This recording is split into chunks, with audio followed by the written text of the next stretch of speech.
जय हिंद दोस्तों, सरकारी नौकरी गुरु में आपका स्वागत है। हम एक बार फिर लेकर आए हैं लेटेस्ट सरकारी नौकरी की पूरी जानकारी। आज हम बात करेंगे आसाम पुलिस में 451 पदों पर निकली कांस्टेबल गार्ड्समैन की भर्तियों के बारे में। अगर आपने अभी तक हमारा चैनल सब्सक्राइब नहीं किया है तो जल्दी से सब्सक्राइब कर लें ताकि सभी लेटेस्ट सरकारी नौकरियों की जानकारी आप सबसे पहले पा सकें। तो आइए अब जानते हैं आसाम पुलिस में निकली 451 पदों पर कांस्टेबल गार्ड्समैन की भर्ती के बारे में। हम इस वीडियो में भर्ती से संबंधित योग्यताओं से लेकर ऑनलाइन आवेदन कैसे करें तक की पूरी जानकारी देंगे। इसके लिए आपको हमारी वीडियो अंत तक देखनी होगी। चलिए अब जानते हैं इस भर्ती की पूरी जानकारी।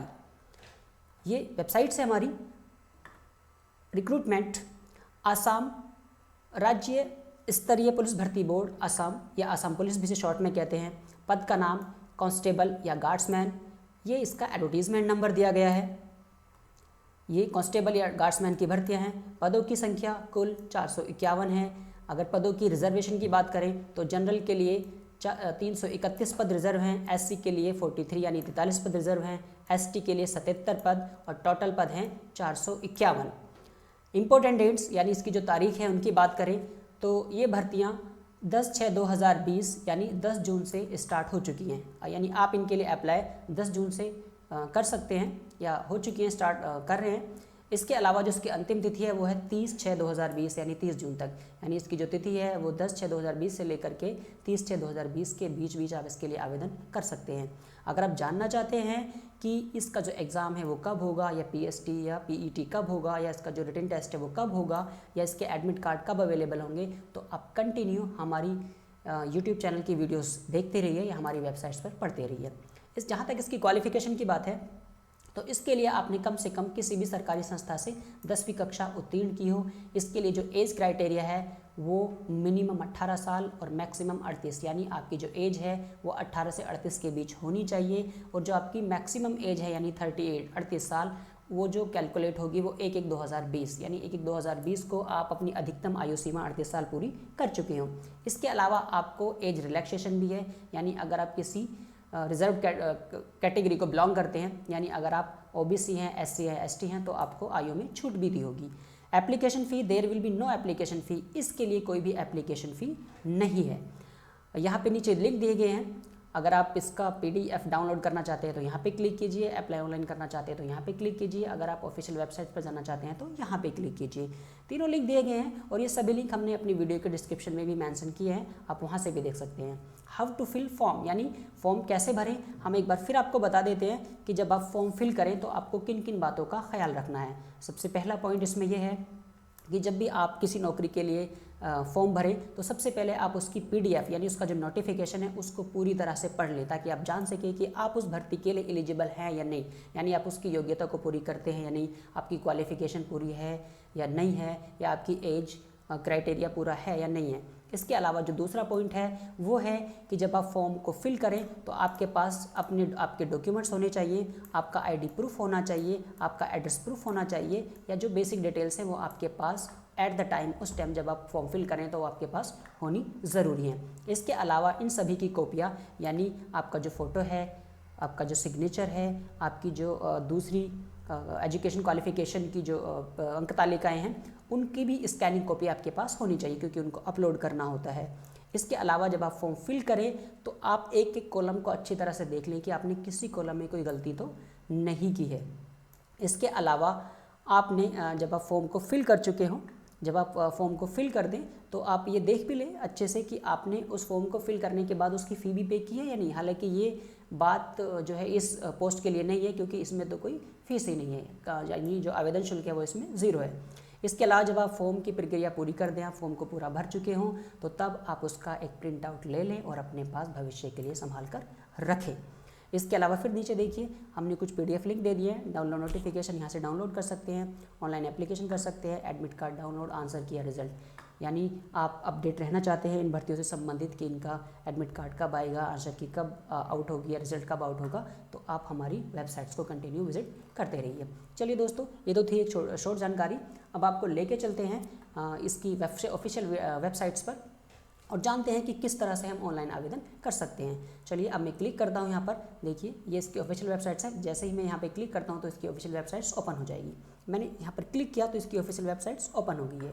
State level police recruitment board Assam Guwahati, ये इसकी ऑफिशियल वेबसाइट्स है। अब नीचे आते हैं ऑन गोइंग रिक्रूटमेंट, यहाँ पे देख लीजिए ये एडवर्टीजमेंट है, ये डिस्क्रिप्शन है। एडवर्टीजमेंट देखिए ये मैंने शुरू में ही बताया था आपको कि एडवर्टीजमेंट नंबर वो है, ये एडवर्टीजमेंट नंबर है, यानी यहाँ पर और भी जॉब्स निकली हुई हैं लेकिन हम इस भर्ती की बात कर रहे हैं। तो आप देख लें कि उसका एडवर्टीजमेंट नंबर क्या है, हमने देख लिया है कि लास्ट में 2018/114। तो यही हमारी रिक्रूट है जिसके बारे में हम बात कर रहे हैं। यहाँ पे लिखा भी है डिस्क्रिप्शन में, recruitment of 451 post of constable guardsman grade 3rd। तो यही हमारी पोस्ट है। यहाँ पे नीचे लिंक दिया है एडवर्टीजमेंट का, इसके बाद यहाँ पर दिया है अप्लाई ऑनलाइन। आप यहाँ पे क्लिक करेंगे तो एडवर्टीजमेंट डाउनलोड हो जाएगा और यहाँ पे क्लिक करेंगे तो आप उसके लिए अप्लाई कर सकते हैं। सबसे पहले हम इसका एडवर्टीजमेंट डाउनलोड करते हैं। मैंने यहाँ पे क्लिक किया तो ये इसका एडवर्टीजमेंट डाउनलोड हो गया। ये इसका एडवर्टीजमेंट है, ये इसका एडवर्टीजमेंट नंबर है, ये इसकी पब्लिश डेट है, ये 451 पोस्ट हैं, यानी यहाँ पे वही डिटेल्स जो हम पीछे बात कर रहे थे वही सारी डिटेल्स यहाँ पर इनकी लिखी गई हैं। ये तारीखें हैं 10/6/2020 से लेकर के 30/6/2020 के बीच आप इनको भर सकते हैं। There will be no application fee, इसके लिए कोई फीस नहीं है। कैटेगरी वाइज पोस्ट इन्होंने अलग अलग डिवाइड कर दी हैं। अनरिजर्व्ड के लिए 331 पद, SC के लिए 43 पद और STH और STP के लिए क्रम से 2849 पद हैं, यानी टोटल जो भर्तियाँ वो 451 हैं। एलिजिबिलिटी क्राइटेरिया, ये एलिजिबिलिटी क्राइटेरिया दिया है। नेशनैलिटी यानी candidate must be Indian citizen ordinary residence of Assam, वो भारत का नागरिक हो या फिर असम का नागरिक हो। एज 18 से 38 के बीच होनी चाहिए, यानी 1 जनवरी 2020 को आपकी उम्र 18 से 38 के बीच होनी चाहिए।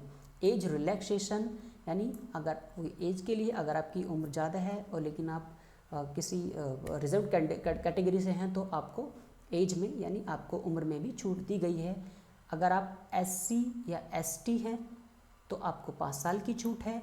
अगर आप OBC या MOBC हैं तो फिर आपको 3 साल की छूट है। मिनिमम एजुकेशन क्वालिफिकेशन वही है कि आपने कम से कम किसी सरकारी संस्था से आपने 10वीं की कक्षा उत्तीर्ण की हो। Other qualification home guard training certificate हो आपके पास या फिर NCC का A सर्टिफिकेट हो, ये इसके लिए अदर क्वालिफिकेशन है। आप नीचे आएँ, फिजिकल स्टैंडर्ड यानी आपकी जो फिजिकल स्टैंडर्ड है, फिजिकल स्टैंडर्ड इतनी होनी चाहिए। हाइट मिनिमम यानी जो आपकी हाइट है वो दिया है यहाँ पे, मेल के लिए अलग है और फीमेल के लिए अलग है। फिजिकल स्टैंडर्ड क्या है, अगर आप जनरल OBC MOBC या SC कैटेगरी को बिलोंग करते हैं और आप मेल कैंडिडेट हैं, पुरुष है, तो आपकी हाइट कम से कम 162.56 सेंटीमीटर होनी चाहिए। और अगर आप इसी कैटेगरी के यानी आप जनरल OBC MOBC और SC कैटेगरी की हैं लेकिन फीमेल हैं तो आपकी हाइट 154.94 सेंटीमीटर होनी चाहिए। और अगर आप ST हैं यानी ST हैं तो फिर अगर आप ST मेल हैं तो आपकी हाइट 160.02 सेंटीमीटर और अगर आप ST फीमेल हैं तो आपकी हाइट 152.40 सेंटीमीटर होनी चाहिए। चेस्ट है, चेस्ट ओनली फॉर मैन। अगर आप जनरल कैटेगरी यानी अगर आप ST के नहीं हैं तो आपकी जो चेस्ट है वो 80 सेंटीमीटर होनी चाहिए और वो एक्सपेंडेड यानी बिना यानी फुलाव के बाद वो 85 सेंटीमीटर होनी चाहिए, यानी उसमें 5 सेंटीमीटर का फुलाव होना चाहिए। और अगर आप ST हैं तो फिर आपकी जो नॉर्मल चेस्ट है वो 78 सेंटीमीटर हो और फुलाव के बाद वो 83 सेंटीमीटर की हो। ये फिजिकल स्टैंडर्ड है। मेडिकल स्टैंडर्ड जनरल है, मेडिकल स्टैंडर्ड होता है जनरल होना चाहिए। आई साइट है आपकी वो 6/6 हो। हाउ टू अप्लाई, फिर वही बात आ जाती है कि आप कैसे अप्लाई करें। पासपोर्ट फ़ोटो साइज़ यानी आप किन किन बातों का ख्याल रखें जब आप अप्लाई कर रहे हों, ये पूरी जानकारी दी है। आप धीरे धीरे पढ़ लेना, जब आप इसके लिए अप्लाई करेंगे तो इसमें पूरा डिटेल में दिया है, स्क्रीनिंग डॉक्यूमेंट्स इस तरह की चीज़ें।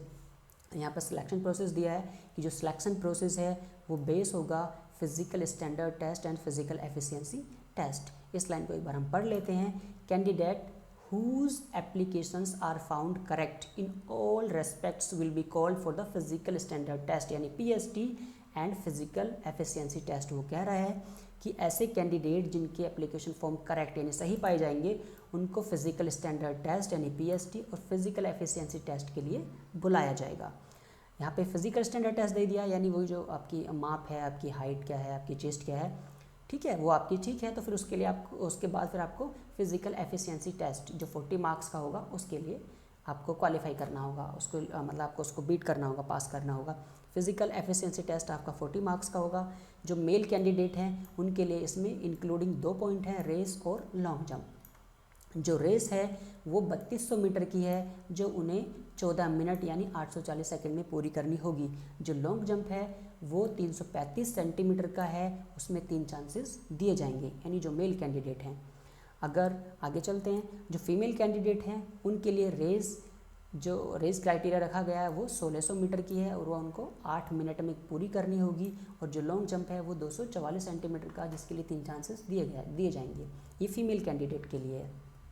और नीचे चलते हैं, देखते हैं क्या दिया होगा। काफ़ी चीज़ें दे रखी हैं। फिर देखिए रिटन टेस्ट, फिर आपका रिटन टेस्ट होगा, यानी जब आप पैट यानी आपके फिजिकल मेजरमेंट सही पूरा हो जाएगा, इसके बाद आप पीईटी पास कर लेंगे जो 40 मार्क्स का है, तब आप क्या है उसके बाद आपका रिटन टेस्ट होगा जो 100 मार्क्स का होगा। अब देखिए रिटन टेस्ट में क्या क्या रखा है, इन्होंने बेसिकली 5 पॉइंट रखे हैं रिटन टेस्ट के अंतर्गत। सबसे पहला पॉइंट है कि आपका एलिमेंट्री अरिथमेटिक यानी मैथ्स आएगा, जनरल इंग्लिश आएगी, लॉजिकल रीजनिंग मेंटल एबिलिटी आएगी, Assam history, geography, polity and economy. और number 5 point general awareness, general knowledge and current affairs. यानी ये 5 पॉइंट आएंगे जो यानी 5 सब्जेक्ट्स दिए हैं इन्होंने जो आपके रिटन टेस्ट से संबंधित हैं, और जो रिटन टेस्ट आपका लगभग 100 मार्क्स का होगा। इसके अलावा बाकी चीज़ें दी हैं इन्होंने, आप देख लेना धीरे धीरे जो आपकी चीज़ें। मैं इसको एक बार स्क्रॉल कर देता हूँ, आपके जो भी आपको लगे आप इसे डिटेल में पढ़ सकते हैं, लेकिन जो बेसिक बातें हैं वो मैं आपको बता चुका हूँ। एक बार फिर हम इसकी ऑफिशियल वेबसाइट्स पर चलते हैं वापस। अब देखिए यहाँ पर है अप्लाई ऑनलाइन। अप्लाई ऑनलाइन यहाँ पे डेट ब्लिंक हो रही है कि आप इसके लिए 30/6/2020 तक अप्लाई कर सकते हैं। आप यहाँ पे क्लिक करेंगे तो आपकी विंडो ओपन हो जाएगी जहाँ से आप इसके लिए अप्लाई कर सकते हैं। मैंने यहाँ पे क्लिक किया तो ये मेरी विंडो ओपन हो गई। अब आप देखिए ये विंडो ओपन है, यहाँ पे 2 ब्लॉक बने हैं। ये है रजिस्टर्ड न्यू एप्लीकेंट, दूसरा है रजिस्टर्ड एक्सिस्टिंग एप्लीकेंट। अब आप न्यू है तो आप यहाँ पे रजिस्टर पे क्लिक कीजिए। नीचे एप्लीकेशन ये भी लिखा है एप्लीकेशन स्टेटस, ओपन डेट, वो सब कुछ वही है जो हम पीछे बात कर चुके हैं। Open date 10/6, closing date 30/6, admit issue date अभी नहीं है, पेंडिंग है, एग्ज़ाम डेट अभी पेंडिंग हुई है। आप रजिस्टर पे क्लिक करें। जैसे ही आप यहाँ पे क्लिक करेंगे तो ये क्या है, ये ओपन कर देगा कि आप किस तरह से इसके लिए रजिस्टर कर सकते हैं। रजिस्टर, ये रहा रजिस्टर पॉपअप। यहाँ पे कुछ इसने इंस्ट्रक्शन भी दिए हैं, आप इनको पढ़ लेना अगर कुछ लगेगा आपको इस तरह का है तो, अदरवाइज ऐसा कुछ नहीं है। रजिस्ट्रेशन पे आइए। रजिस्ट्रेशन यहाँ पे नाम दिया है, नाम में क्या है, first name, middle name, last name, यानी आपका जो भी नाम है, आपका फर्स्ट नेम क्या है, लास्ट नेम क्या है, मिडिल नेम क्या है, लास्ट नेम क्या है, आप अपनी सहूलियत के अकॉर्डिंग लिख सकते हैं। जो भी आपकी हाई स्कूल की मार्कशीट में दिया है आप उसे मेंशन कर दीजिए। इसके अलावा फिर अपना फ़ोन नंबर दे दीजिए, ईमेल एड्रेस लिख दीजिए, बस ये सिंपल चीज़ें हैं। डेट ऑफ बर्थ है, क्लोजिंग डेट है, मतलब कुछ ऐसा इसमें नहीं है कि आप ना लिख पाएँ, बस ये सिंपली है। जैसे आप इसको करेंगे तो ये आपका रजिस्ट्रेशन हो जाएगा। हम वापस आते हैं, बस यही प्रक्रिया है, बाकी कुछ ऐसा टफ नहीं है इसमें, बहुत आसान तरीका है इजी करने के लिए। बाकी आप इसकी PDF पढ़ सकते हैं, उसके बारे में जान सकते हैं। चलिए अब हम फिर अपनी वीडियो पर वापस आते हैं। चलिए दोस्तों देख लीजिए, ये थी आसाम पुलिस में निकली भर्तियों के बारे में। बाकी हमने वीडियो से संबंधित सभी लिंक्स डिस्क्रिप्शन में दिए हैं। फिर भी आपका कोई सवाल है तो आप हमें कमेंट कर सकते हैं, और आप लेटेस्ट सरकारी नौकरियों की डेली अपडेट पाना चाहते हैं तो डिस्क्रिप्शन में दिए गए नंबर पर कैपिटल लेटर में हमें जॉब लिखकर व्हाट्सअप भी कर सकते हैं। आपको डेली जो भी सरकारी नौकरियां निकलती हैं उसकी अपडेट आपको व्हाट्सअप कर दी जाएगी। वीडियो को लाइक और शेयर ज़रूर करें। फिर मिलते हैं एक नई सरकारी नौकरी की पूरी जानकारी के साथ। तब तक के लिए जय हिंद दोस्तों।